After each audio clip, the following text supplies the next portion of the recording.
Quem escolheu a cor fez o sol amarelo, pôs o verde na floresta e o vermelho em uma flor. Olá, você que nos acompanha no canal Impactando Vidas, Boa Esperança. Estou aqui para deixar mais uma mensagem da parte de Deus para a sua vida. No livro de Romanos, capítulo 6, versículo 23, nos diz: porque o salário do pecado é a morte, mas o dom gratuito de Deus é a vida eterna conquistada por Cristo Jesus. O salário do pecado é a morte. Quando a Bíblia nos diz que o salário do pecado é a morte, entendemos que aqueles que ficam escravizados no pecado recebem o seu salário. E o seu salário é a morte, mas não estamos falando de uma morte física, a qual todos nós passaremos por elas.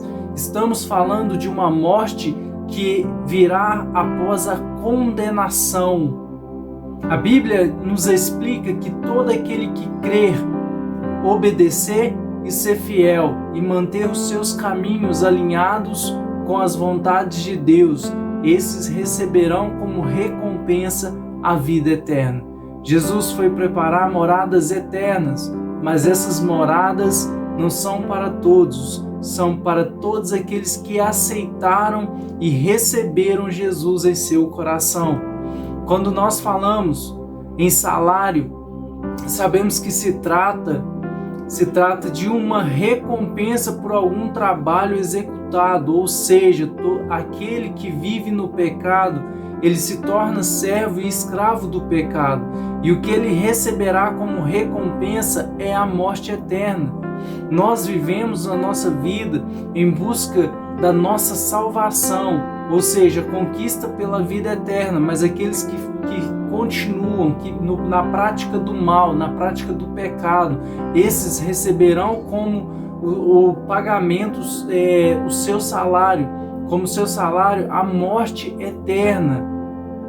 Então quero dizer para você que a única forma de você ser realmente liberto dessa escravidão e ficar livre do salário merecido que é a morte, é você se tornando servo fiel de Deus.